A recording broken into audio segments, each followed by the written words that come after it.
Academy high স্কুলের ছাত্রছাত্রীদের নিয়ে হলো বার্ষিক এক্সিবিশন। সাধারণ ছাত্রছাত্রীদের সাথে বিশেষ ক্ষমতা সম্পন্ন ছাত্রছাত্রীরা একসাথে মিলে তাদের প্রতিটি সাবজেক্টের প্রজেক্ট গঠন করে দেখালো অতিথিদের। শুধু তাই নয়, মন্তেশ্বরী থেকে মাধ্যমিকের ছাত্রছাত্রীরা এক্সিবিশনে দিল খাবারের স্টল থেকে শুরু করে নিজেদের হাতে তৈরি বিভিন্ন জুয়েলারি সামগ্রী। প্রিন্সিপাল ডক্টরেট প্রদীপ্তা কাননগো জানান, তার ইচ্ছা যে বিশেষ চাহিদা সম্পন্ন বাচ্চাদের সঙ্গে সাধারণ বাচ্চারাও যে একসাথে থেকে পঠন পাঠন থেকে শুরু করে কারিগরি শিক্ষায় সমক্ষমতা সম্পন্ন হতে পারা।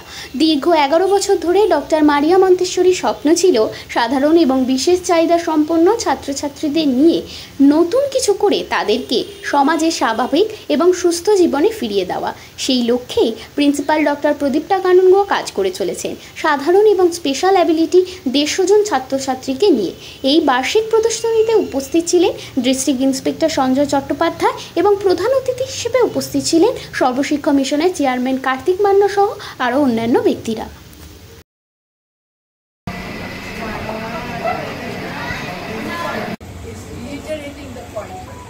Inclusivity is necessary, that every child has equal rights to education. But we turn a deaf ear because we are not interested in developing these children with the mindset that they do not have potential. If we implement the best of our ability, then not a single child will be left out of education. So I thank you again, sir, for sparing your very precious time.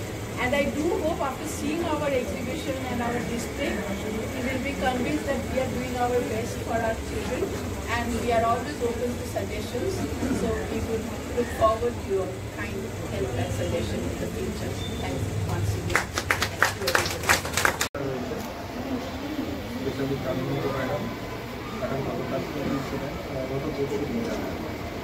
যে বলার পরে তারপরে জায়গাটি যেভাবেই হোক আসতে হবে, বাংলায় কোনো অসুবিধা নেই।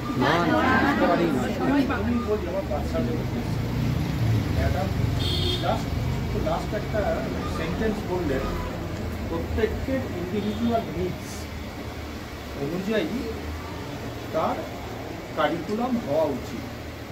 আসলে আমাদের কনভেনশনাল যে এডুকেশন যেটা চলে, সেখানে আমরা নিডস তো তাকেও দেখি। সেই গতানুগতিক সারক সংশ্লেষ কাকে বলে, ক্লোরোফিল কোথা থেকে এলো, সোডিয়াম হাইড্রোক্সাইডের সংকেত বেশিমের সন্ধি কবে হয়েছিল, অথবা একটা কবিতা পড়ে তার একটা মানে লেখা, কি বুঝলাম না সেসব দিকে আমরা তো তাকাইও। ইন্ডিভিজুয়াল 31শে অগস্ট ডক্টর মারিয়া মন্টেশ্বরীর জন্মদিবস। ডক্টর মারিয়া মন্টেশ্বরী যেহেতু তার প্রথম কাজ শুরু করেছিলেন বিশেষ চাহিদা সম্পন্ন শিশুদের নিয়ে, এবং তার যে আজকে যে তার লার্নিং মেটেরিয়াল সারা বিশ্ববিখ্যাত এবং সমস্ত মানে যারা প্রথম শিক্ষার মধ্যে ঢুকছে তাদের জন্য খুব উপযুক্ত, এই পুরোটাই ওনার ডিভাইসড হয়েছিল কিন্তু স্পেশাল বাচ্চাদের নিয়ে কাজ করতে গিয়ে। উনি যেরকমভাবে ভেবেছিলেন যে তাদের কাছে পৌঁছানো যায়। আমরা যখন এই স্কুলটা করি, আমাদের মধ্যে একটা দৃঢ় ধারণা রয়েছে যে এই সবকটা বাচ্চার মধ্যে একটা পোটেনশিয়াল রয়েছে, যার জন্য তাদের আমরা ধরে রাখতে পারি না লেখাপড়ার মধ্যে, যে আমরা সেরকমভাবে তাদের পোটেনশিয়ালগুলোকে এক্সপ্লোর করার চেষ্টা করি না।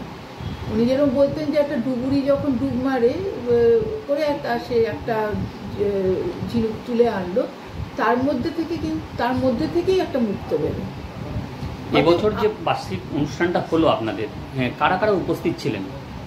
ওই বার্ষিক অনুষ্ঠানের উদ্বোধন করেছিলেন district inspector secondary education Sanjay Chattopadhyay.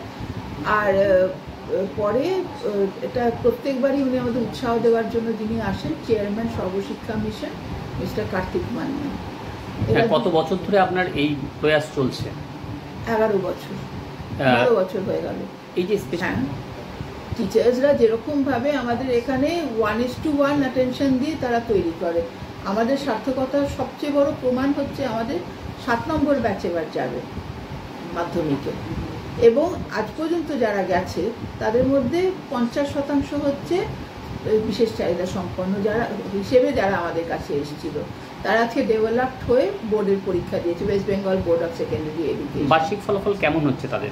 85%, 90% তারা বোর্ড পাস করছে।